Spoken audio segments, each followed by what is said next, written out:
لیے میں حضور کے والدین کا ذکر اس لیے کیا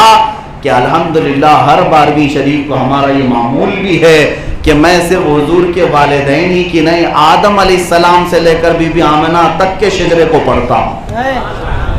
آدم علیہ السلام سے لے کر حضور پاک صلی اللہ تعالیٰ علیہ وسلم کا نور جتنے والدین میں آیا وہ سب الحمدللہ ہمارے پاس محفوظ ہیں۔ تم ماں باپ کے بارے میں کہہ رہے ہو، حضور کے جس ماں نے 9 مہینے اپنے پیٹ میں رکھے اس کو جہنمی کہتے ہو؟ ہم نے تو حدیثوں میں پڑھا حضرت جابر کے اگر حضور دعوت میں گئے، کھانے کے بعد حضور نے اپنا ہاتھ دسترخوان سے پہنچ لیا، حضرت جابر کہتے ہیں جب بھی یہ دسترخوان میلا ہوتا میں بھڑکتے ہوئے آگ کے تنور میں ڈال دیتا، تھوڑی دیر کے بعد دسترخوان نکالتا، میل دور ہو جاتا تھا، دسترخوان کا ایک روما بھی نہیں جلتا تھا۔ حدیث پاک میں کیوں نہیں جلتا تھا؟ دست مصطفیٰ اس کپڑے سے لگا ہوا تھا، دست مصطفیٰ اس کپڑے سے لگا ہوا تھا۔ جس کپڑے پر میرے آقا کا ہاتھ لگے وہ آگ نہیں جلاتی۔ جس ماں کے پیٹ میں خود بنفس نفیس 9 ماہ رہے ہوں، کیا اس کو جہنمی کہا جا سکتا ہے؟ نعوذ باللہ۔ قرآن کہتا ہے وَتَقَلُّبَكَ فِي السَّاجِدِينَ، اے محبوب ہم نے آپ کو سارے سجدہ کرنے والوں میں منتقل کیا ہے۔ آدم علیہ السلام سے لے کر میرے آقا صلی اللہ تعالیٰ علیہ وسلم تک جتنے بھی آپ کے نسب میں آبا و اجداد آئے ہیں، سب کے سب حضور کے صلی اللہ علیہ وسلم کے آبا و اجداد ایمان والے تھے، پاکیزہ تھے، طہارت والے تھے، اور ہر کوئی اپنے زمانے کا معزز اور افضل تھا، ہر کوئی۔ اب آپ کو بتاؤں یہ شجرہ پاک برکت کے لیے نہایت توجہ کے ساتھ سنیں۔ حضور پاک صلی اللہ تعالیٰ علیہ وسلم کا شجرہ نسب ہو سکے تو یاد بھی رکھ لیں، جب کبھی گھروں میں پریشانیاں ہوں دوسروں کے شجرے تو پڑھتے ہیں، حضور کا شجرہ بھی پڑھو۔ حضور کے والدین پاک سے لے کر آپ کے پورے آبا و اجداد نہایت ہی مقدس متبرک افضل لوگوں کو اللہ تعالیٰ نے دنیا میں چنا، اور کسی ایسے ویسے کے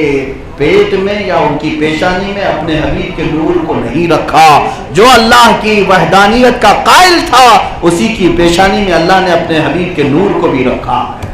اور اس شجرہ پاک کی برکت سے میرا وجدان کہتا ہے اللہ دعائیں بھی قبول فرماتا ہے۔ جب ہمارے بزرگوں کے شجرے پڑھتے ہیں ہمارا عقیدہ یہ ہے اللہ ان کے وسیلے سے بلاؤں کو ٹالتا ہے، تو محمد عربی صلی اللہ تعالیٰ علیہ وسلم کے شجرہ پاک سے کیوں نہ اللہ تعالیٰ ہماری بلاؤں کو دور فرمائے گا۔ نور مصطفیٰ صلی اللہ تعالیٰ علیہ وسلم کا جو سفر ہے وہ کتنا سہانا سفر ہے۔ میرے آقا صلی اللہ تعالیٰ علیہ وسلم کا نور پاک اللہ تعالیٰ نے جبین آدم میں رکھا تھا۔ آدم علیہ السلام کی پیشانی مبارکہ سے میرے مصطفیٰ کریم صلی اللہ علیہ وسلم کا نور پاک جب حضرت حوا کے بطن میں آیا، پھر حضرت حوا سے وہ حضرت شیس علیہ السلام کی پیشانی میں آیا۔ آدم علیہ السلام کے ایک بیٹے شیس علیہ السلام ہیں جو نبی بھی ہیں، اور ان کی پیشانی میں نور جگمگانے لگا۔ آدم علیہ السلام کے جتنے بھی بیٹے تھے ہر دن جڑواں بچے پیدا ہوتے، شیس علیہ السلام جس دن پیدا ہوئے وہ تنہا پیدا ہوئے تھے اور پیشانی جگمگا رہی تھی۔ جب وہ جوان ہوئے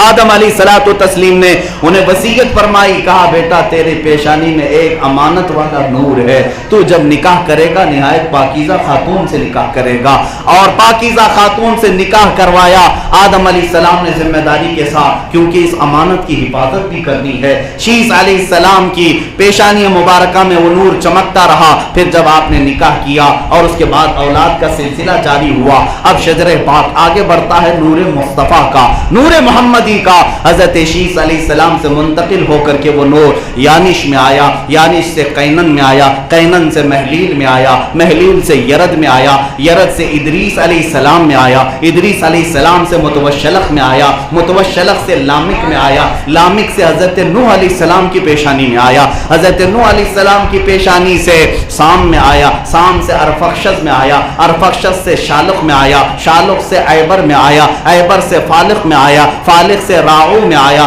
راعو سے تیرح میں آیا، تیرح سے ناحور میں آیا، ناحور سے ساروغ میں آیا، ساروغ سے تارح میں آیا، تارح سے سیدنا ابراہیم علیہ السلام کی پیشانی میں آیا۔ ابراہیم علیہ السلام کی پیشانی سے وہ نور مصطفیٰ منتقل ہوتے ہوئے سیدنا اسماعیل علیہ السلام کی پیشانی میں آیا. بیٹے تھے اسماعیل علیہ السلام. اسماعیل علیہ السلام کی پیشانی سے منتقل ہوتے ہوئے ان کے بیٹے نابت میں آیا, نابت سے یشجب میں آیا, یشجب سے یعرب میں آیا, یعرب سے تیرح میں آیا, تیرح سے مقوم میں آیا, مقوم سے عدد میں آیا, عدد سے عدنان کی پیشانی میں آیا, عدنان کی پیشانی سے معد کی پیشانی میں آیا, معد سے نزار میں آیا, نزار سے مدر میں آیا, مدر سے الیاس میں آیا, الیاس سے مدرکہ میں آیا, مدرکہ سے خزیمہ میں آیا, خزیمہ سے کنانہ میں آیا, کنانہ سے نظر میں آیا, نظر سے مالک میں آیا, مالک سے فہر میں آیا, فہر سے غالب میں آیا, غالب سے لؤی میں آیا, لؤی سے کعب میں آیا, کعب سے مرہ میں آیا, مرہ سے کلاب میں آیا, کلاب سے قصی میں آیا, قصی سے عبد مناف میں آیا, عبد مناف سے وہ نور محمدی سیدنا ہاشم میں آیا,